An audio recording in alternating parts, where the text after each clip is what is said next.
dans le cadre des Cités d'Or, nous avons réalisé un court-métrage.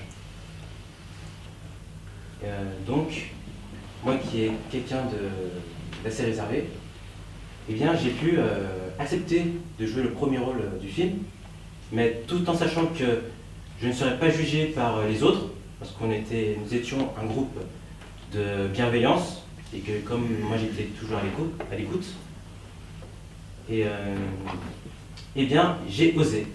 J'ai osé tout simplement parce que je me suis épanoui dans ce film, et que je me suis révélé naturellement, et que cela m'a permis aussi de m'exprimer mes talents de comédien. Alors vous, Monsieur Kahn, de votre côté, donc nous allons revenir à ce livre. Donc vous avez écrit récemment le film Être une main pleinement, donc de l'édition le livre de poche. Au départ, c'était une autre édition, mais ensuite, comme il a eu beaucoup de succès, il est devenu livre de poche. Donc, dans ce livre, vous racontez le destin justement des deux sœurs jumelles qui partagent le même gène, issues de parents médecins.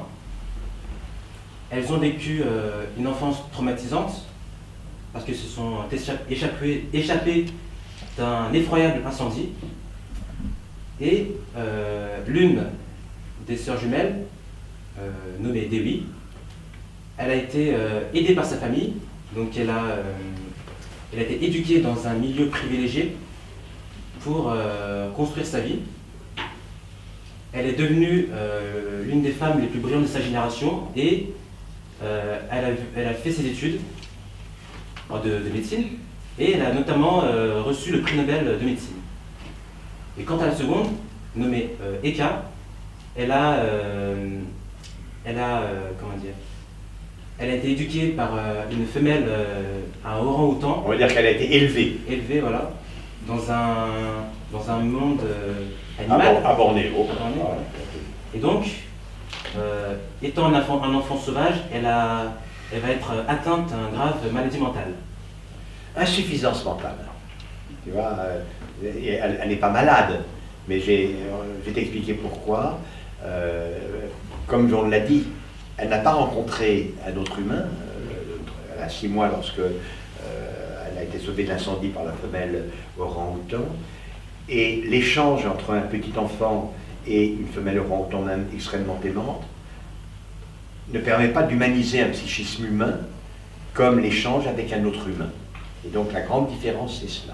C'est que toutes les deux ont les mêmes gènes, les mêmes caractéristiques, les mêmes propriétés, mais que pour l'une, ses potentialités qui est liées aux gènes ont pu se développer et s'exprimer dans une famille humaine, alors que l'autre, ces mêmes propriétés, n'ont pas pu se développer.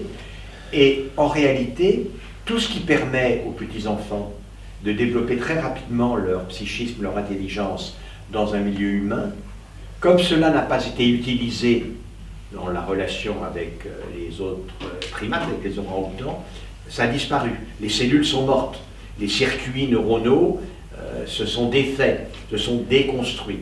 Et donc, lorsqu'elle a été récupérée par la civilisation humaine, tout ce qui permettait cette éducation rapide a disparu définitivement, et elle s'est retrouvée avec un retard mental effectivement largement irréversible. Voilà ce qui est passé. D'accord. Alors, pour revenir justement à ce livre, vous avez évoqué un terme d'oser et vouloir. Alors, pour répondre à ces questions, alors si je peux me permettre, je voudrais raconter un court extrait du livre pour expliquer un petit peu ce terme. Et donc, à la page 56, j'ai souligné ceci. Alors, Eka, un enfant sauvage, n'a sans doute pas la capacité de vouloir. La plupart de ceux qui ont une enfance plus ordinaire le pourraient bien, mais trop souvent ne l'osent pas. Dewi, elle, le peut et l'ose. Bien sûr, aidée par sa famille, elle se façonne un destin bien différent de celui qu'il aurait été sans son engagement, celui d'une petite fille musulmane née dans une province éloignée de l'Indonésie. elle a osé vouloir, c'est-à-dire se sentir libre et en avait la capacité. Donc, ma question pour vous, justement, M. Kahn, c'est justement l'histoire que vous racontez dans ce livre. Est-ce que cela correspond-elle à une expérience personnelle que vous avez vécue? Ou, autrement dit, qu'est-ce qui vous a donné l'idée de l'écrire? Alors, deux phases à ma réponse. La nécessité d'écrire ce livre est que c'est le dernier de tous les livres auxquels j'ai fait allusion tout à l'heure, que j'ai écrit pour essayer de répondre à la question « mais qu'est-ce que Jean Kahn a voulu dire ?» en me demandant d'être raisonnable et humain. Qu'est-ce que c'est qu'être humain? Pendant 43 ans, j'ai réfléchi et écrit sur le sujet, et au cours de mes longues marches à travers le pays, j'ai eu le temps de mettre au point toutes ces pensées, et ces pensées se résument dans l'exercice final. Tu vois, mon papa, le professeur Kahn, j'ai 26 ans, me dit « Axel, tu me donneras ta copie. Être raisonnable et humain, qu'est-ce que c'est ?» C'est compliqué, naturellement, de lui répondre. Il me faut 43 ans. Et 43 ans après, je vais vers Jean Kahn, vers papa, je lui dis « Écoute, papa, voilà, tu m'as demandé quelque chose de pas facile. J'ai été long, mais ce que je peux te remettre, le résultat de mes efforts, mon devoir, c'est ça. Être raisonnable et humain, être humain pleinement, c'est ça. Et des oui et cas est pour moi un moyen très simple de montrer quelle est l'influence de la culture et de la nature, des gènes et de l'environnement éducatif. Ces deux sœurs ont les mêmes gènes, les mêmes propriétés, mais l'une est élevée dans une famille humaine, l'autre dans une famille d'orang-outans. La première sera prix Nobel, la deuxième aura un retard mental définitif. Cela dit, si celle qui a eu le prix Nobel avait hérité de gènes d'orang-outans, elle n'aurait pas eu le prix Nobel non plus. Bien entendu. Et donc on voit combien les gènes et l'environnement sont importants. Et on voit très bien quelle est la relation entre l'inné, ce que l'on a hérité, et l'acquis, ce que l'on va acquérir par l'apprentissage. Et on peut résumer par une formule, ce qu'il y a de plus fondamentalement humain et d'inné, c'est la capacité de l'homme à acquérir. Nous sommes extraordinairement doués pour acquérir, évidemment. Être doué pour acquérir mais n'avoir rien à acquérir, ça donne l'enfant sauvage avec un retard mental. Osez vouloir. C'est une injonction que j'avais pris l'habitude de lancer aux très brillants élèves des grandes écoles. J'ai été le parrain de la plupart des grandes écoles de ce pays.